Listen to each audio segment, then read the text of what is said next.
Une production Binge Audio, évidemment. Isaac, pourquoi tu parles sans arrêt? Il m'a tapé sur la tête. Oui, j'ai fait ça. Isaac, tu n'as pas le droit de toucher Owen. Lui-même, il me l'a fait. Non, je t'ai pas touché. Il m'a touché. Être prof en primaire, ce n'est pas seulement enseigner. Les disputes, les bagarres, les cris, c'est tous les jours. Dans la classe, dans les couloirs ou dans la cour. Est-ce que vous pouvez m'expliquer ce qui s'est passé là? En fait, il voulait faire un câlin à Inès. Et donc elle a commencé à nous taper. J'essaye au maximum de les laisser régler leurs histoires entre eux. Mais quand la violence entre en jeu, je dois faire de la médiation. Déjà, j'ai pas donné un coup ici sur le temps. Enfin, t'as donné des coups où?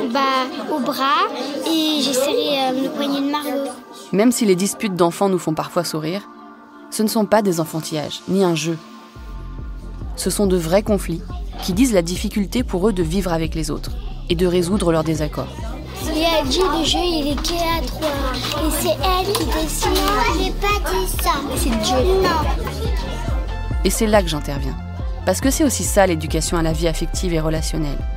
Apprendre aux enfants à vivre ensemble. Toi, quand tu pleures, je te dis pas arrête de pleurer. À exprimer ce qu'elles ressentent. Non, parce que moi c'est pour des raisons vraies. À accepter qu'on n'est pas tout le temps d'accord. Je m'en fiche, j'ai un point en moins. Je ferai jamais la paix, jamais. Sans pour autant s'entretuer. Un grand, t'as fait un doigt d'honneur? On va aller le voir.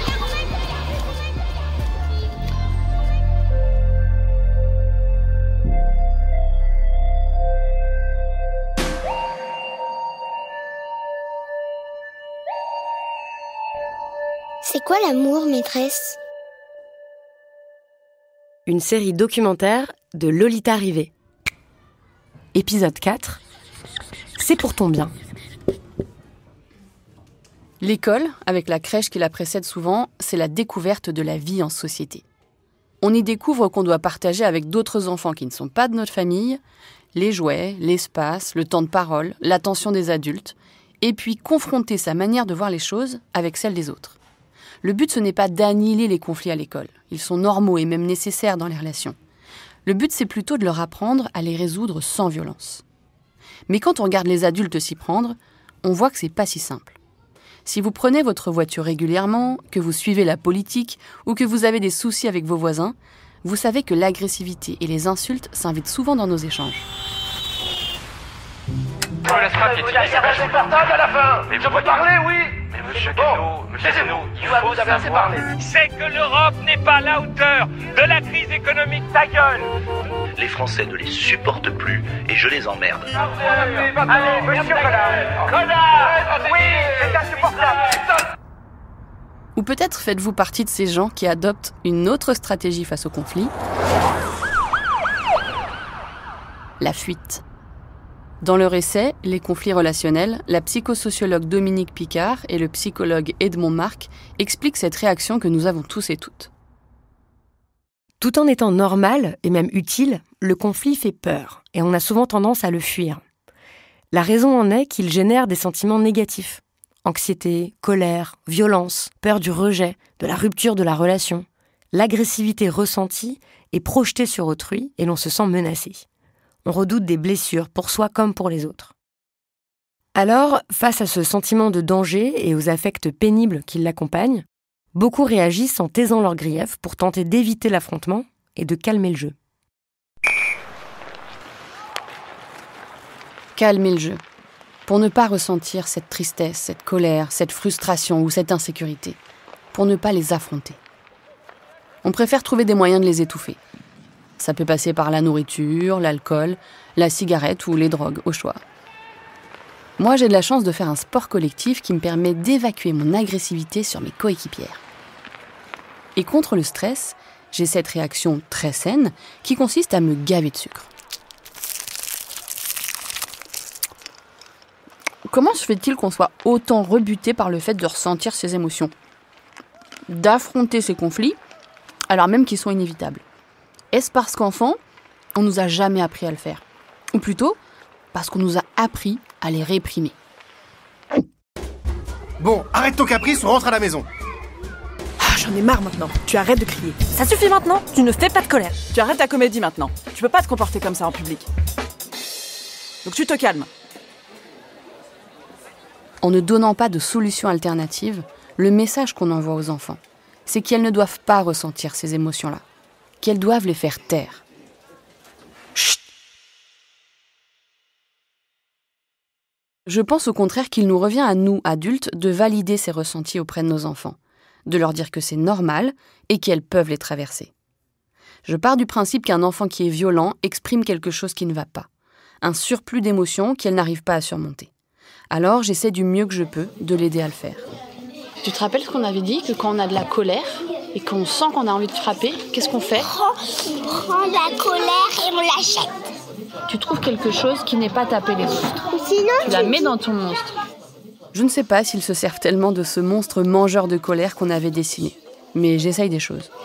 Soit si on sent qu'on ne peut pas se retenir, on part en courant pour que ton énergie de colère, elle se dépense dans tes jambes et pas dans tes mains à frapper quelqu'un. D'accord ? Et rappelle-toi, t'es une petite fille géniale, t'es intelligente, t'es drôle, t'es brillante. Tout le monde t'aime bien. Mais on t'aimera encore plus, si t'étais plus gentil avec nous. Ah bah oui. On va y arriver, je pense que tu vas y arriver à force. Ah oui, et aussi, je ne punis plus mes élèves. Quand j'ai commencé l'enseignement, j'étais dépassée par le comportement de certains d'entre eux.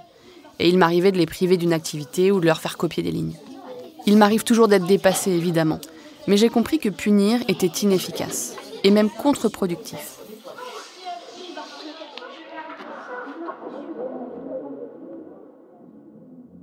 Les enfants punis ne deviennent pas plus respectueux des règles ou plus à l'écoute. Bien au contraire. Ils développent des stratagèmes pour échapper aux sanctions. En mentant, en se cachant. Ils s'endurcissent et la communication est rompue. Désormais, je préfère responsabiliser les enfants. Leur faire prendre conscience de l'impact de leurs mots et de leurs gestes sur les autres. Ça revient à les connecter à leur empathie. Et c'est beaucoup plus efficace.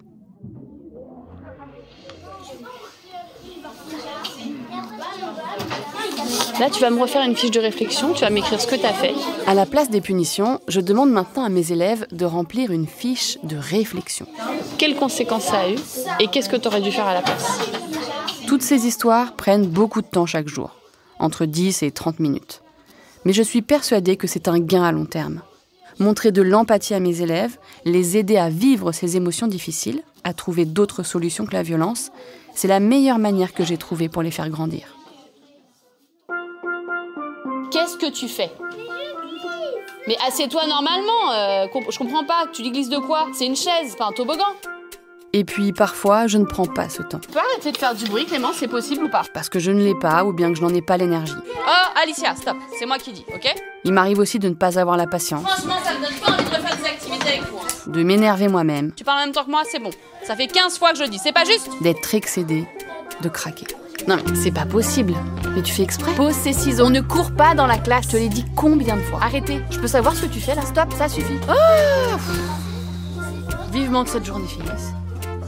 Voilà, j'en suis pas fière, mais ça fait aussi partie de la réalité. Oh là là. Stop. Et je ne peux pas faire la leçon à mes élèves sur comment canaliser leur colère si je ne reconnais pas moi-même avoir du mal à le faire. Et puis parfois, je crie parce que je suis énervée et que ça me dépasse. Et quand je fais ça, je devrais pas le faire. C'est pas de votre faute, ça, c'est à moi de me contrôler. Et donc, je suis désolée pour ça.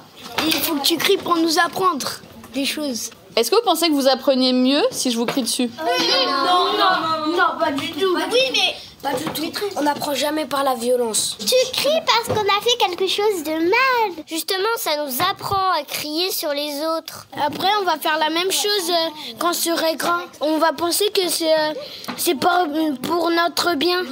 Ma question, c'est est-ce que, si je vous crie dessus, vous arrêtez de faire des bêtises ou de pas écouter la consigne ou... Ça donne envie d'encore en faire. On a peur comme Zlatan de crier dessus. T'as peur. Tu me compares à Zlatan, là, je sais pas comment le prendre. C'est vrai que je suis plus souvent Zlatan Ibrahimovic que Dalai Lama. Mais je sais que même si j'étais la personne la plus zen du monde, je ne suis pas leur seul exemple. Je ne suis même pas le plus important. Quand je vous dis qu'il y a tous les jours des conflits entre mes élèves, la réalité, c'est que certains de mes élèves ne sont jamais impliqués dans les disputes violentes. Et d'autres le sont systématiquement.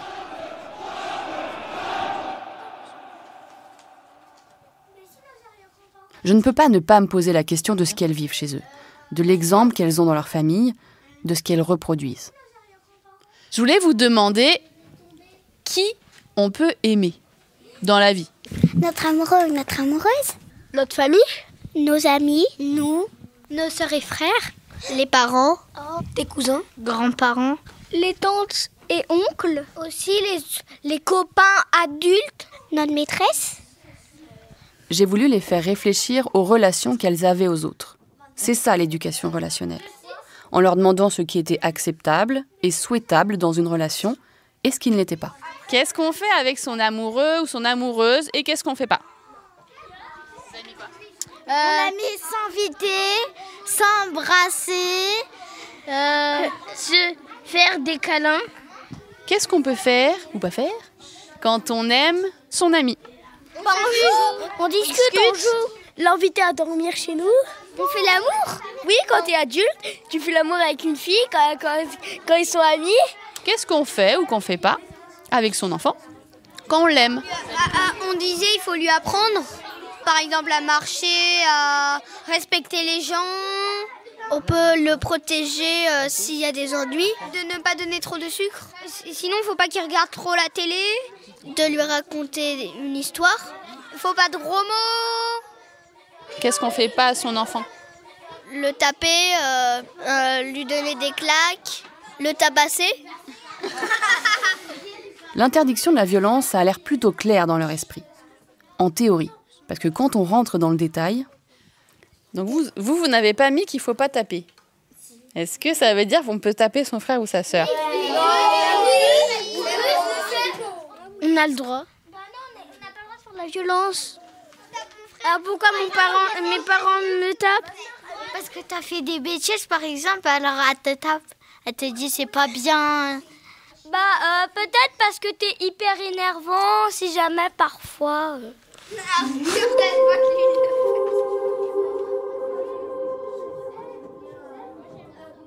Assez vite, les enfants commencent à me raconter ce qu'elles vivent à la maison.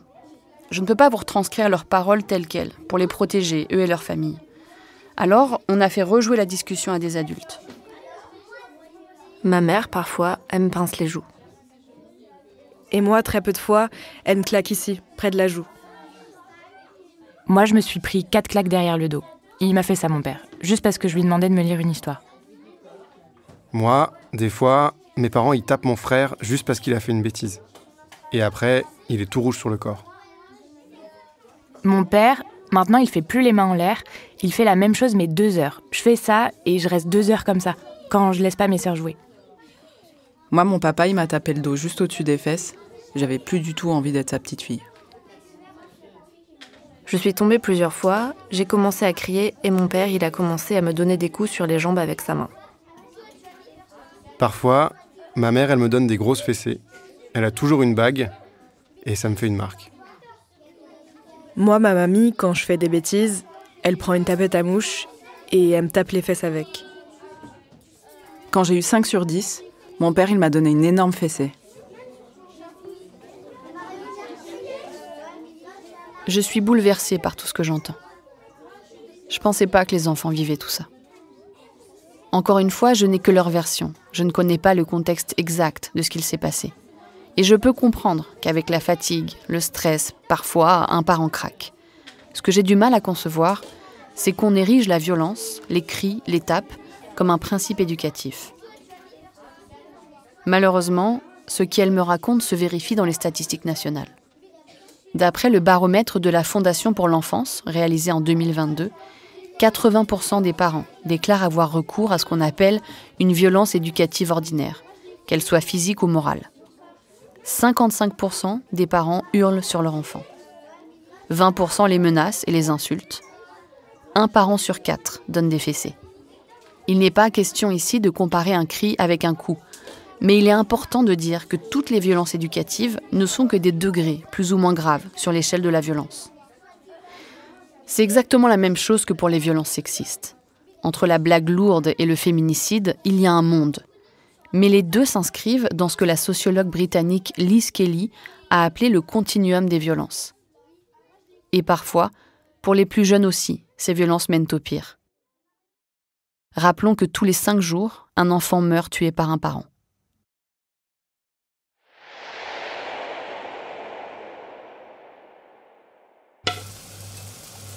Le soir, en rentrant chez moi, je me sens complètement perdue.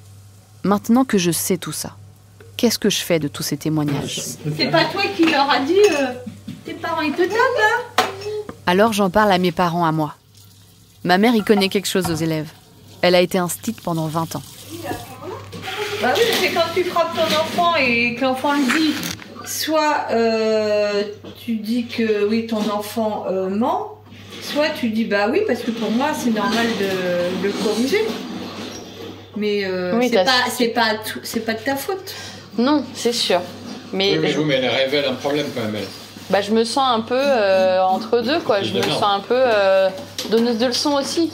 Eh ben, les parents qui frappaient vos enfants, c'est mal, tu vois. Non, c'est pas donneuse de leçons, tu rappelles juste la loi. C'est juste sensibiliser les enfants au fait qu'ils peuvent se rebeller contre ça. C'est que tu sèmes des petites graines dans la tête des enfants pour que petit à petit, ils réalisent qu'il y a des choses qu'on n'a pas le droit de leur faire. C'est déjà énorme. Mais c'est tout ce que tu peux faire. Semer des graines. Et les premières graines que je peux semer, c'est déjà de les informer sur leurs droits. Il y a écrit quoi ? 2 juillet 2019. Alors je leur parle de la loi votée en 2019 en France, qui interdit toute violence physique ou psychologique sur les enfants. Il y a écrit « Il est interdit de frapper son enfant, de l'humilier, de le menacer. Il est interdit par la loi de le faire. » Mais aussi de la Convention internationale des droits de l'enfant qui les protège. Et puis du numéro de téléphone qui leur est dédié. Vous connaissez le numéro ? 119. Le 119. Je connais le code.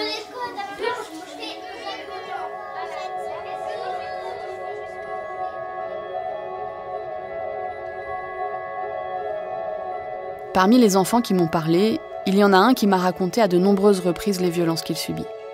Avec son accord, j'ai demandé à rencontrer ses parents. Ils n'ont pas nié, mais ils ont minimisé, en disant que ça arrivait rarement, que leur fils était désobéissant. Et puis que c'était culturel, qu'eux aussi avaient été éduqués comme ça, et que ça les avait mis dans le droit chemin. C'est ça, la violence dite éducative. Un héritage qu'on se transmet de génération en génération, parce qu'on a toujours fait comme ça, parce qu'on n'a pas les outils ni les conditions matérielles pour faire autrement. Dans le baromètre de la Fondation pour l'enfance dont je vous ai parlé, 73% des parents qui disent être violents ont eux-mêmes subi ces violences dans leur enfance.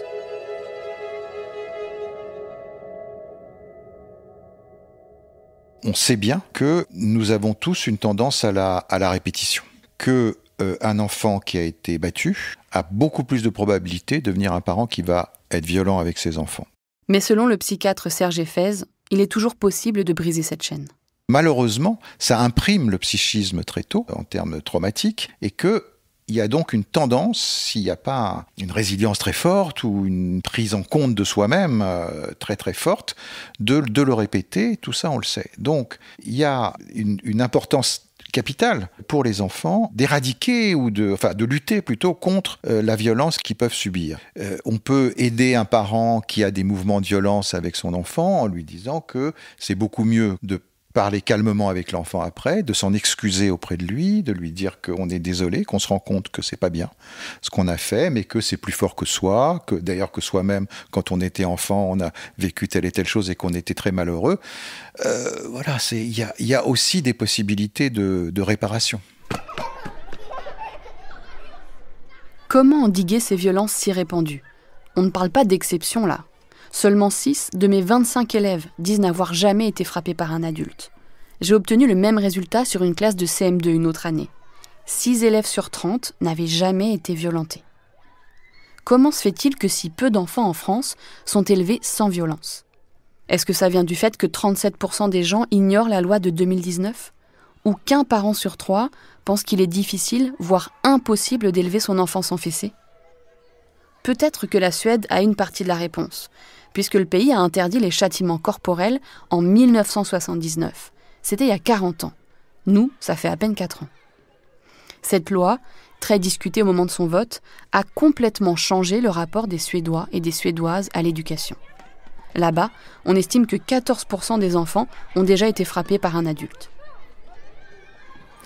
Il faut faire aussi attention, bien sûr, aux caricatures qui sont faites sur la manière dont les Suédois et Suédoises élèvent leurs enfants. On a beaucoup cette réputation en Suède d'élever des enfants rois qui n'auraient aucune limite et qui auraient le droit de tout. C'est pas le cas. Élise Devielle est sociologue. Elle a comparé l'éducation sexuelle en France et en Suède. Bien sûr, les enfants suédois sont respectueux aussi de leurs parents, des adultes, etc. Mais la vraie différence, c'est que la tolérance à la violence en Suède est très basse et qu'aucune violence n'est considérée comme acceptable sur les enfants. Là où en France, on est encore dans un débat sur « Ah oui, mais il y a des bonnes claques et des mauvaises claques, il y a des violences qui sont éducatives et celles-ci, c'est pour apprendre à l'enfant, etc. » En Suède, on est complètement passé à autre chose. Les Suédois et Suédoises considèrent les enfants comme des personnes, des petites personnes qu'il faut accompagner au quotidien, mais qui sont des personnes et donc à ce titre qui ont des droits, bien sûr des devoirs, mais aussi des droits et que ces droits doivent être respectés. En France, on est encore plutôt sur une vision pyramidale de la famille avec les adultes en haut et les enfants en dessous. Et voilà, cette domination adulte, elle continue d'avoir lieu aujourd'hui. La violence vécue par mes élèves n'est pas seulement le fait de parents excédés ou démunis qui craquent. Elle vient aussi du rapport que nous avons aux enfants, qui est encore un rapport vertical, de domination. On attend d'eux qu'ils nous obéissent, qu'ils se tiennent à carreau, qu'ils ne débordent pas. Dans son documentaire, et même qu'on est imbattable, la réalisatrice Marion Querk interroge des parents suédois dans la rue en leur demandant s'il leur est déjà arrivé de taper leur enfant. Ils ont tous des regards ahuris et demandent même à la réalisatrice si elle plaisante. En Suède, ils ont mis l'enfant au centre de l'éducation. Si vous voulez en savoir plus sur le modèle suédois, je vous conseille de lire le livre de Marion Querk, Une enfance en or. Là-bas, ils ont même une héroïne nationale qui incarne ça. Säg mig, vad heter du, min lilla vän? Jag heter Pippi Långstrump. Pippi Långstrump. Fifi Brin d'Acier. Men jag kallas bara för Pippi. La petite fille aux tresses oranges dressées sur la tête. La plus forte du monde, mais aussi la plus gentille. Elle vit seule et se moque des règles et du sérieux des adultes. Son autrice, Astrid Lindgren, figure aujourd'hui sur les billets de 20 couronnes, aux côtés de son personnage qu'elle a créé dans les années 40.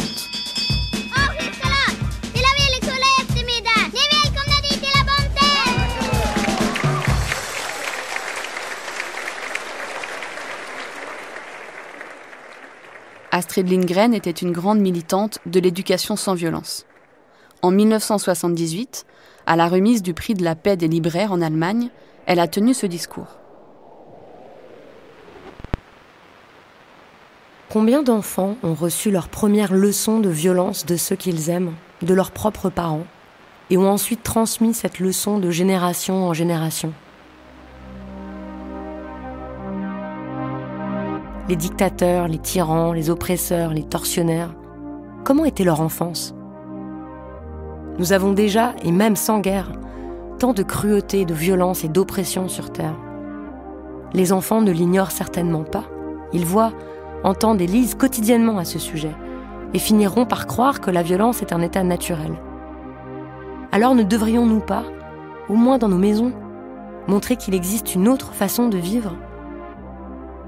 Peut-être cela finirait-il par devenir une petite contribution à la paix dans le monde.